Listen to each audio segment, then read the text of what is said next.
Hello friends, I am Shubham Srivastava. Welcome to all of you in my channel. Today I am going to start friction top 10 objective question discuss करेंगे।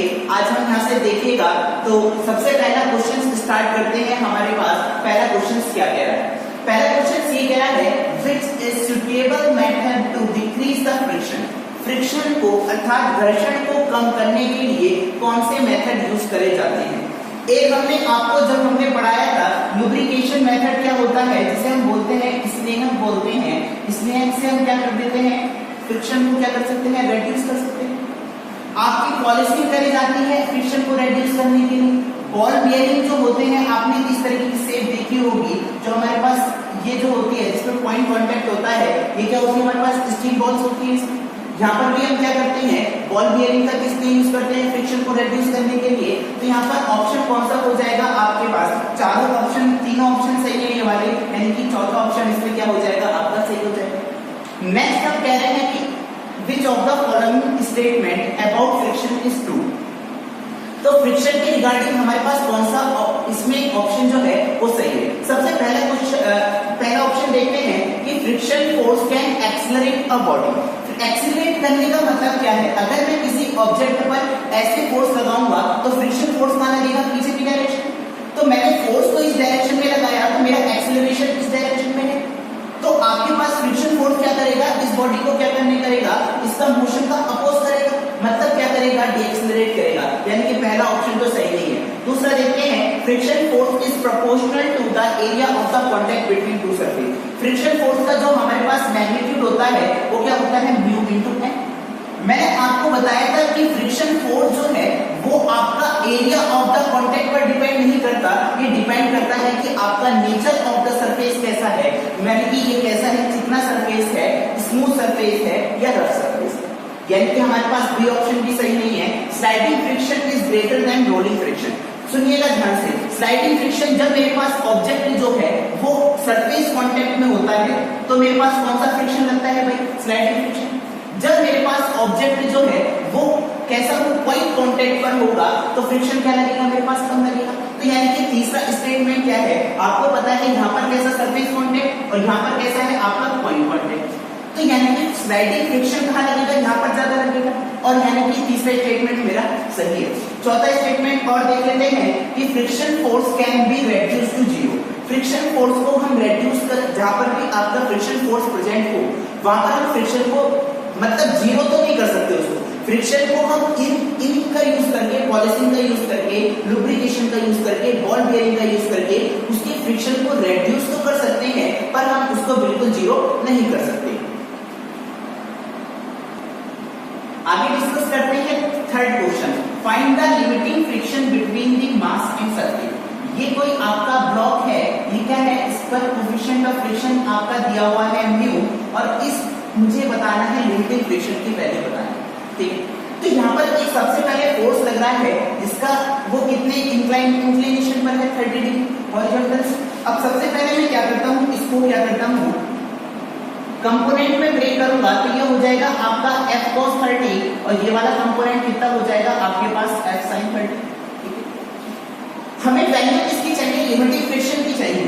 Limiting friction का मान होता है F बराबर mu into n, यानी कि mu तो है ऑप्शन में। अगर मुझे कैसे भी करके n की वैल्यू मिल जाए तो मैं यानी कि आंसर फाइंड कर सकता हूँ। तो आपको पता है नॉर्मल जो लगता है वो नॉर्मल हमेशा कैसा लगता है, सरफेस के कैसा लगेगा, हमेशा परपेंडिकुलर। ठीक है, अब मैं क्या कर रहा हूँ, यानी कि यहाँ पर दो फोर्स लग रहे हैं, यहाँ पर एक फोर्स लग रहा है, इनको बैलेंस कर रहा हूँ। ऊपर वाले ऊपर कितना जोड़ रहा हूँ और इसके बराबर कर किसके कर दूंगा मैं, mg के, यानी कि n प्लस का f sin 30 that is equal to mg। तो यहाँ से n प्लस का f by 2 बराबर mg, यानी कि n की वैल्यू आपकी यहाँ से कितनी आ जाएगी, mg माइनस का f by 2। जब आप n की वैल्यू यहाँ पर पुट करोगे, तो आपका इसमें कौन सा ऑप्शन सही हो जाएगा, ऑप्शन नंबर सी क्या हो जाएगा, इसमें सही हो जाएगा। ठीक है, आगे डिस्कस करते हैं कि find the acceleration of 40 kg block. चौथे क्वेश्चन में ये कह रहा है कि हमारे पास दो ब्लॉक दिए हैं, ब्लॉक ओवर ब्लॉक। ये क्वेश्चन बहुत अच्छा क्वेश्चन बन जाता है भाई। इस टाइप का क्वेश्चन जो होता है ये फ्रिक्शन का सबसे अच्छा क्वेश्चन होता है। तो अगर मैंने कहा है कि मुझे 40, सबसे पहले ये देखना है कि मैं जब इस पर 100 न्यूटन का फोर्स लगाऊंगा तो ये मेरे पास ऑब्जेक्ट क्या मूविंग कंडीशन में आएगा या नहीं आएगा। सबसे पहले हमें ये देखना है। तो आपको क्या करना है, इसका अपोज करने वाला नेचर का कौन सा होगा भाई, फ्रिक्शन फोर्स। और फ्रिक्शन फोर्स का मैग्नीट्यूड कितना होगा आपका म्यू इंटू एन। और एन कितना लिखोगे यहाँ पर, नॉर्मल फोर्स ये वाला लगेगा, तो यहाँ पर लिखा मैंने म्यू एम जी। यहां से आप फ्रिक्शन फोर्स आप यहाँ पर ऊपर की साइड लिख रहा हूं, तो म्यू की वैल्यू कौन सी लोगे भाई, मैक्सिमम वाले फ्रिक्शन फोर्स से कंसीडर करके देख रहा हूं, तो म्यू एस लिया 0.60 और ये हो गया आपका एम 10 और जी भी लिया आपने पास 10। तो यानी कि फ्रिक्शन फोर्स मेरे पास कितना आया, अपोजिंग नेचर वाला वो आया 60 न्यूटन का। यानी कि कहने का मतलब क्या है, जब आप 100 न्यूटन का फोर्स लगाओगे इस ऑब्जेक्ट पर तो ये ऑब्जेक्ट क्या आ जाएगा, मूविंग कंडीशन में आ जाएगा। ठीक है, तो अब हमारा सबसे पहला क्या काम है, सबसे पहला मैंने आपको बता रखा है मुझे निकालना है 40 kg वाले का एक्सेलरेशन। तो अगर मैं इस बॉडी पर फोर्स निकाल दूं, इस 40 kg वाले पर फोर्स निकाल लेता हूं और उसके मास से डिवाइड 40 से डिवाइड कर दूंगा तो मेरे पास क्या आ जाएगा, एक्सेलरेशन आ जाएगा। तो सबसे पहले हमें ये देखना है कि 40 kg वाले ब्लॉक पर क्या लग रहा है, आपका फोर्स कितना लग रहा है। तो सबसे पहले हम फोर्स निकालते हैं। फोर्स निकालने के लिए मुझे क्या करना पड़ेगा, एफबीडी बनाना पड़ेगा। तो एफबीडी बनाता हूं मैं यहाँ पर, पहले 10 kg वाले का बना देता हूं। तो 10 kg वाले का ये लगेगा 100 न्यूटन का फोर्स और आपका एक फ्रिक्शन फोर्स कहां लगेगा, अपोजिट डायरेक्शन में, ये लगा आपके पास फ्रिक्शन फोर्स। ये आपको फ्रिक्शन फोर्स यूज करना है कौन सा वाला भाई, यहाँ पर लोगे आप म्यू की, क्योंकि ये ऑब्जेक्ट क्या आ चुका है, मूविंग कंडीशन में आ चुका है। तो इसलिए मैं यहाँ पर आपका जो कोफिशिएंट ऑफ फ्रिक्शन लूंगा वो क्या लूंगा, काइनेटिक वाला लूंगा। तो यानी कि म्यू एम जी, यही तो होता है 40.40 10। जी का मान भी मैं 10 लेके चल रहा हूँ, मोस्टली केसेस में आपको जी का मान 10 ही लेके चलना है। तो यहाँ से फ्रिक्शन फोर्स आपका आया 40 न्यूटन। ठीक है, अब जितना फ्रिक्शन फोर्स इस बॉडी को, ये बॉडी इतना जिसका रेजिस्टेंट करेगी उतना ही बॉडी इसका रेजिस्टेंस करेगी। यानी कि अगर इस बॉडी पर ये क्या लगा रही है, पीछे की डायरेक्शन में फ्रिक्शन लगा रही है, तो ये बॉडी इस बॉडी को क्या चाहेगी, मेरे साथ आगे की तरफ मूव करे। तो यानी कि ये कौन सा फोर्स रेस्पॉन्सिबल होगा, आपके पास फ्रिक्शन फोर्स, और उसका मैग्नीट्यूड कितना है आपके पास 40 न्यूटन। ठीक है, या आप बोल दो यहाँ पर क्या लेके चलो, आप म्यू एम जी लेके चलो। ठीक है, 40 न्यूटन म्यू एम जी। तो यहाँ पर मैं लेके चला हूं म्यू एम इंटू जी। ठीक है, अब ये है मेरे पास 40 kg वाला ब्लॉक। यहाँ पर नीचे कोई फ्रिक्शन आएगा नहीं आएगा, क्योंकि यहाँ पर फ्रिक्शन का कोफिशिएंट फ्रिक्शन कितना दिया है, 0 दिया है। अब इस बॉडी पर ओनली एक फोर्स लग रहा है जिसका नाम है फ्रिक्शन, और इसी की वजह से मेरे पास नेट फोर्स डेवलप होगा। यानी कि मुझे एक्सेलरेशन जो निकालना होगा वो मैं कैसे निकालूंगा, इस बॉडी पर नेट फोर्स अपॉन इसका मास कितना है, इसका 40। नेट फोर्स किसके बराबर है भाई, फ्रिक्शन फोर्स के बराबर है। तो मैंने कहा कि ये हो गया आपके पास म्यू कितना लोगे आप 0.40 इंटू एम कितना लोगे आप यहाँ पर 40। मास ध्यान रखना भाई, मास 40 लेंगे यहाँ पर। मास कितना लेंगे यहाँ पर, मास लेंगे क्योंकि देखो ये जो फ्रिक्शन फोर्स लग रहा है ये इस सरफेस पे कैसा लग रहा है, ऊपर की तरफ लग रहा है। अगर ये ऊपर की तरफ लग रहा है तो मुझे इफेक्ट जो देखना है वो ऊपर वाले ब्लॉक का देखना है। ठीक है, तो यानी कि मास कितना हो गया इसके पास 10, जी कितना लोगे यहाँ पर 9.81। यहाँ पर मैंने 9.81 क्यों लिया, सुनने की आधार से। अगर मैं 10 लेता तो मेरा आंसर आ जाता 1। कितना आ जाता भाई, 40 न्यूटन ये लगा और क्या लगना है, 40 से डिवाइड करना है, 1 के करीब आ जाता। आप इसमें कौन सा ऑप्शन लगाते हैं, ए लगा। अगर एग्जैक्ट आंसर की बात करते हैं तो आपको यहाँ पर जी की वैल्यू लेनी पड़ेगी 9.8। ठीक, अब यहाँ पर 40 यहाँ पर रखोगे तो पॉइंट हटाया, नीचे 2 जीरो लगाओगे, 40 से 40 कट गया, 1 0 से 1 0, यानी कि 9.81 अपॉन 10 ये बचा। और इसकी एक्सेलरेशन क्या आ जाएगा, जब 9.81 को 10 से डिवाइड करोगे तो कितना आ जाएगा 0.981 मीटर पर सेकंड स्क्वायर। यानी कि ऑप्शन मेरा इसमें कौन सा सही हो जाएगा, ए ऑप्शन क्या हो जाएगा, सही हो जाएगा। अगर आगे बात करते हैं हम इसी क्वेश्चन में, देखिएगा आगे बात करते हैं। कहने का मतलब क्या है, मैं कह रहा हूं कि मैं इस ऑब्जेक्ट पर 100 न्यूटन का फोर्स लगा रहा हूं, क्या मेरे पास ये दोनों ऑब्जेक्ट एक साथ चलेंगे या सेपरेटेड आउट हो जाएंगे, हमें ये बताना है। इसी क्वेश्चन में एक और क्वेश्चन डिस्कस कर रहा हूं, ध्यान से देखना भाई। मेरे पास सबसे पहला जो काम होता है कॉमन, हम कैसे बता सकते हैं कि मेरे पास ये ऑब्जेक्ट एक साथ चलेंगे और एक साथ नहीं चलेंगे। अगर मेरे पास कॉमन एक्सेलरेशन निकालते थे और क्या करते थे, मैक्सिमम एक्सेलरेशन निकालते थे। तो सबसे पहला काम आप कॉमन एक्सेलरेशन निकालिए। कैसे निकालोगे, फोर्स अपॉन m1 प्लस का m2। फोर्स कितना है आपका 100, ये कितना हो जाएगा आपका 50, यानी कि कॉमन एक्सेलरेशन आया मेरे पास 2 मीटर पर सेकंड स्क्वायर। ठीक, अब मुझे क्या करना है, मैक्सिमम एक्सेलरेशन निकालना है। मैक्सिमम एक्सेलरेशन उस बॉडी का निकाला जाएगा जिस पर ओनली क्या लग रहा है, ओनली फ्रिक्शन फोर्स प्रेजेंट है, और फ्रिक्शन फोर्स ओनली नीचे वाले ऑब्जेक्ट पर प्रेजेंट है। यानी कि अगर मैं इस पर फ्रिक्शन फोर्स निकालता हूं तो ये कितना हो जाएगा, इस ऑब्जेक्ट पर कितना कोएफिशिएंट ऑफ फ्रिक्शन लगेगा। मैक्सिमम की बात करेंगे, अगर हमें ए मैक्सिमम निकालना है तो फ्रिक्शन फोर्स को कैसा लेके चलेंगे, मैक्सिमम, और मैक्सिमम कितना लग रहा है इस पर 60 न्यूटन का। तो यहाँ पर हम क्या करते हैं, मैक्सिमम एक्सेलरेशन के लिए F मैक्स अपॉन ये कितना हो जाएगा आपका मास, तो यहाँ पर कितना हो जाएगा 60 अपॉन 40, ये हो जाएगा 0 से 0 कट जाएगा, यहाँ पर ये कितना आ जाएगा आपका 3 अपॉन 2, या आप इसको क्या लिख दोगे 1.5 मीटर पर सेकंड स्क्वायर। आप देख रहे हो यहाँ पर कि कॉमन एक्सेलरेशन की वैल्यू क्या है, मैक्सिमम एक्सेलरेशन से ज्यादा है। और मैंने आपको बताया था जब मेरे पास कॉमन एक्सेलरेशन आपके मैक्सिमम एक्सेलरेशन से ज्यादा हो जाएगा तो बॉडी क्या हो जाएगी मेरे पास, बॉडी विल सेपरेटेड आउट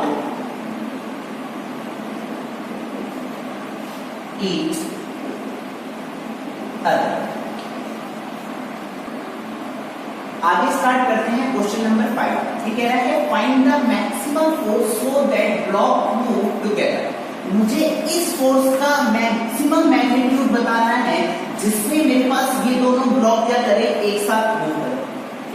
तो सबसे पहले अगर मेरे पास ये एक साथ मूव करेंगे तो मेरे पास कॉमन एक्सेलरेशन निकालते हैं भाई, वो कितना होता है आपका फोर्स अपॉन कितना फोर्स अप्लाई करा है और टोटल मास कितना हो गया इसका 50। तो यानी कि कहने का मतलब मुझे ये है, कैसे करके मैं ए कॉमन की वैल्यू निकाल लेता हूं तो मेरे को यहां से एफ की वैल्यू पता चल जाएगी मैक्सिमम वाली। तो ए के लिए हमें करना क्या है, अगर इस बॉडी पर 5 केजी वाले पर फोर्स इधर लग रहा है तो फ्रिक्शन फोर्स इस बॉडी पर कितना लगेगा, इस डायरेक्शन में लगेगा। और 10 केजी वाले पर अगर मैं बात करता हूं तो 10 केजी वाले पर फ्रिक्शन फोर्स कहां लगेगा भाई, इस डायरेक्शन में लगेगा। और इसका हमें मैग्नीट्यूड कैसे निकालेंगे, लिमिटिंग फ्रिक्शन कैसे निकालेंगे, न्यू एम इंटू जी। न्यू कितना है आपका 0.2, एम कितना है यहाँ पर, अगर हम एम की बात करते हैं एम है इसका 5 इंटू 10, पॉइंट हटाया आपने एक 0 ऐड करा तो यहाँ पर कितना हो जाएगा 10 से 10, यानी कि फ्रिक्शन फोर्स इस बॉडी पर कितना आया मेरे पास 10 मीटर। जिस बॉडी अगर बॉडी मेरे साथ एक साथ मूव करेंगे तो जितना एक्सेलरेशन इस बॉडी का होगा उतना ही इस वाली बॉडी का भी होगा।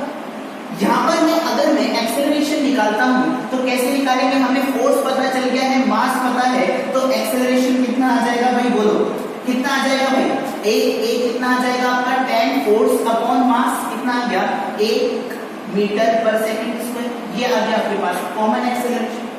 तो यहाँ से आप कॉमन एक्सेलरेशन की वैल्यू पुट करिए 1, ये कितना हो जाएगा F अपॉन 50, यानी कि F का मान जो आ जाएगा फ्रिक्शन यानी कि आपका अप्लाइड जो फोर्स का मैक्सिमम वैल्यू निकल कर आएगी वो कितनी आएगी आपकी 50 न्यूटन। ठीक है, नेक्स्ट क्वेश्चन डिस्कस करते हैं क्वेश्चन नंबर 6। क्वेश्चन नंबर 6 ये कह रहा है कि आपका कोएफिशिएंट ऑफ फ्रिक्शन दिया हुआ है दोनों सरफेस पर, वो कितना दिया हुआ है आपका 0.25 सभी कॉन्टैक्टेड सरफेस पर, मतलब आपके जो आपकी लैंड सरफेस है, जो आपका सरफेस है इससे भी और ब्लॉक के सरफेस पर भी कोएफिशिएंट ऑफ फ्रिक्शन है। तो मुझे P की वैल्यू बतानी है, तो P की वैल्यू को हम कैसे डिसाइड करेंगे देखिएगा। तो मैं सबसे पहले इस बॉडी का क्या करता हूँ, फ्री बॉडी डायग्राम बनाता हूँ। ये है आपका 4 न्यूटन का, ये है आपके पास 2 न्यूटन का फोर्स। ठीक है, अगर मैं बात करता हूँ यहाँ पर 4 न्यूटन वाले का फ्री बॉडी डायग्राम, तो इस पर एक्सटर्नल फोर्स कौन सा अप्लाई हो रहा है P, इस पर फ्रिक्शन फोर्स किस डायरेक्शन में आएगा, पीछे की डायरेक्शन में, वो कितना होगा आपके पास म्यू इंटू n1 प्लस का म्यू इंटू n2। यहाँ पर देखो बॉडी के मास नहीं गिवन है, यहाँ पर आपको डायरेक्ट n1 और n2 की वैल्यू गिवन है, यहाँ पर मास गिवन नहीं है। तो यहाँ पर आप क्या कर सकते हो, तो अगर मैंने कहा है ये हो गया आपके पास n1, ठीक है, ये कितना हो जाएगा 4 न्यूटन और n2 कितना हो जाएगा आपके पास 2 न्यूटन। और म्यू की वैल्यू इस सरफेस पर कितनी गिवन है हमें 0.25। तो मैंने यहाँ पर म्यू की वैल्यू 0.25 कॉमन लिया और ये कितना हो जाएगा आपके पास n1 प्लस का n2, और n1 प्लस n2 ये किसके बराबर है 6 न्यूटन के। तो यहाँ पर 0.25 इंटू 6 न्यूटन ये कितना हो जाएगा 25 का 150। ये आ गया आपके पास फ्रिक्शन फोर्स जो लगा वो लगा आपके पास 1.5 मीटर। ठीक है, अब इसके कॉन्टैक्टिंग सरफेस पर भी एक फ्रिक्शन फोर्स प्रेजेंट होगा। कौन सा फोर्स प्रेजेंट होगा भाई, जब ये बॉडी क्या करेगी, ये बॉडी इसको कैसा चाहेगी मेरी तरफ, ये क्या करे आगे की तरफ मूव करे, और ये बॉडी इसका क्या करेगी अपोज करेगी दूसरे वाले का।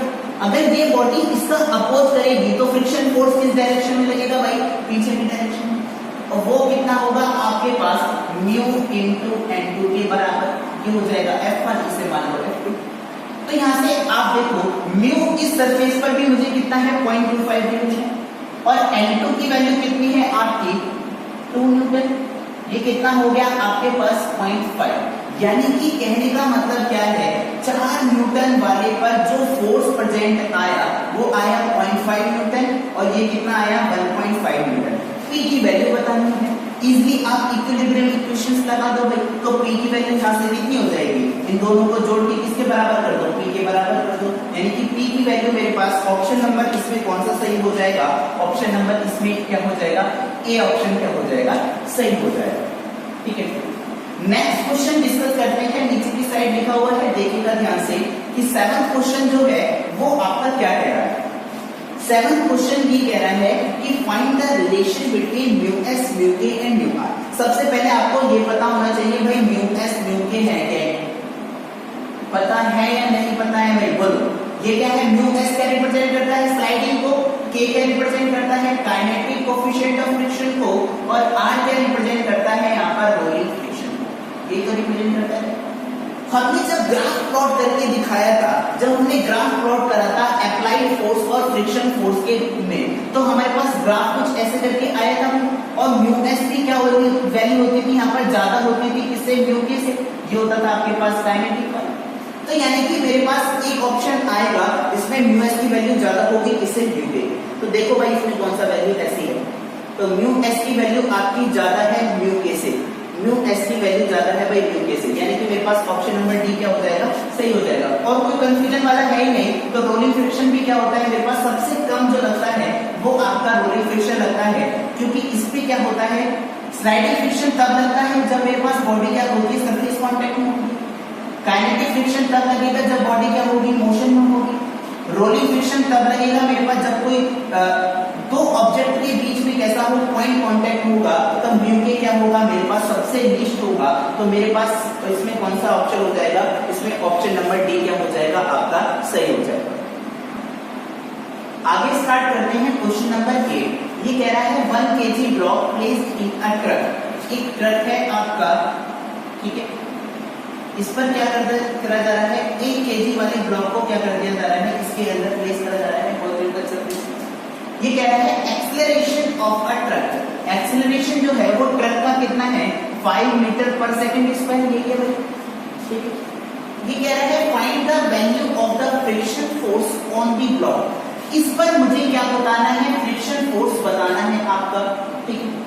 तो अगर मैं कहता हूं यहाँ पर फ्रिक्शन फोर्स चाहिए आपको, तो सबसे पहले आपको ये पता होना चाहिए कि हमारे पास मैंने कहा है कि कोफिशिएंट ऑफ फ्रिक्शन इसमें नहीं गिवन है भाई, तो कोफिशिएंट ऑफ फ्रिक्शन यहाँ पर आप कितना लेके चलोगे, मैंने ले लिया है यहाँ पर आपका ये कितना हो जाएगा friction force coefficient of friction suppose that मैंने ले लिया आपका 0.5, ठीक है। तो अगर मैं यहाँ पर बात करता हूँ जितना एक्सेलरेशन आपका ट्रक का होगा उतना ही एक्सेलरेशन क्या होगा इस ब्लॉक का होगा, और इस पर क्या लगेगा मेरे पास एक पीछे की डायरेक्शन में क्या लगेगा फोर्स लगेगा, ठीक है। तो फोर्स कितना लगेगा, फोर्स कितना लगेगा मेरे पास, फोर्स लगेगा कितना फ्रिक्शन फोर्स के बराबर, ठीक है। तो फ्रिक्शन फोर्स आपको पता है वो कितना होता है आपका म्यू एम जी के बराबर, ठीक है। तो यहाँ पर फ्रिक्शन फोर्स कितना लगेगा आपके पास म्यू एम जी के बराबर, ठीक है। अब हमें ऑप्शन के अकॉर्डिंग जाना है, तो यहाँ पर फ्रिक्शन फोर्स जो है वो आपका मैं लेके चलता हूँ 0.6, ठीक है। तो यहाँ पर आपका कोफिशिएंट ऑफ फ्रिक्शन की वैल्यू भाई ये गिवन होगी, ठीक है, ये गिवन होगी भाई क्वेश्चन, ठीक है। तो मुझे यहाँ पर क्या निकालना है, फ्रिक्शन फोर्स निकालना है। ये कितना हो गया आपके पास 0.6 m इंटू जी कितना हो गया आपके पास 10, यानी कि आपके पास फ्रिक्शन फोर्स कितना लगा है यहाँ पर 6 न्यूटन का, ठीक। और इस बॉडी पर फोर्स कितना लग रहा है भाई, जितना इस बॉडी का एक्सेलरेशन होगा उतना ही ट्रक का होगा।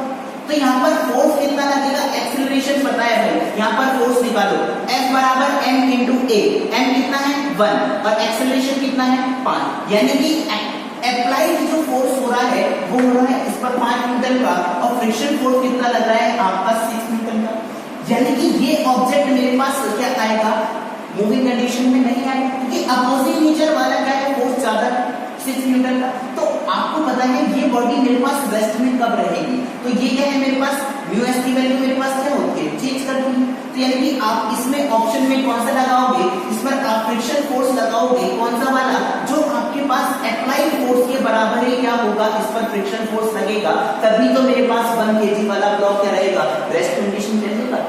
तो यानी कि इस पर ऑप्शन क्या हो जाएगा, ऑप्शन नंबर डी क्या हो जाएगा, सही हो जाएगा, ठीक है। आगे बात करते हैं हम क्वेश्चन नंबर 9 की। क्वेश्चन नंबर 9 ये कह रहा है a force on 3 newton act on A block. एक आपका ए और B side by side block रखे हुए हैं, आपको ये बताना है कि मेरे पास force exerted by A on block B, ये ध्यान से वर्ड सुनना भाई, ब्लॉक बी पर कितना फोर्स लग रहा है ए की वजह से, ये बताना है। तो सबसे पहले हमारा क्या काम है, मुझे फोर्स बताना है बी वाले पर, तो मैं क्या लिखूंगा, F एक्ट ऑन बी, ठीक है, ड्यू टू ए, ये कितना लिखोगे m इंटू ए, m किसका लिखोगे यहाँ पर, किस पर एक्ट कर रहा है फोर्स, बी वाले पर, तो यानी कि मास किसका लोगे, बी वाले पर, ठीक है। तो यहाँ पर आपका मास आपको पता है, कैसे करके आप एक्सेलरेशन निकाल लो भाई, तो आपका फोर्स निकल गया अच्छा। तो एक्सेलरेशन हम इस केस में साइड बाय साइड में हमने आपको बताया था कि साइड बाय साइड में कैसे निकालते हैं। अप्लाइड फोर्स कितना है भाई, और उसको टोटल मास से डिवाइड कर दो, कॉमन एक्सेलरेशन, एक ही एक्सेलरेशन यहाँ पर प्रेजेंट होगा, 2 + 1 में कितना हो गया 3, यानी कि ये हो गया आपके पास एक्सेलरेशन कितना निकल कर आया है आपके पास 1 न्यूटन 1 मीटर पर सेकंड स्क्वायर, ठीक है। और बॉडी का मास कितना है भाई 1, तो ये भी 1 ये भी 1, यानी कि मेरे पास फोर्स कितना आ गया आपके पास 1 न्यूटन, यानी कि इसमें ऑप्शन नंबर ए क्या हो जाएगा आपका सही हो जाएगा, ठीक है। नेक्स्ट हम क्वेश्चन डिस्कस करते हैं आपसे क्वेश्चन नंबर 10। क्वेश्चन नंबर 10 ये कह रहा है ब्लॉक ओवर ब्लॉक का क्वेश्चन है, ये कह रहा है 2 ब्लॉक्स हैं, एक 4 kg वाला है, एक 2 kg वाला है।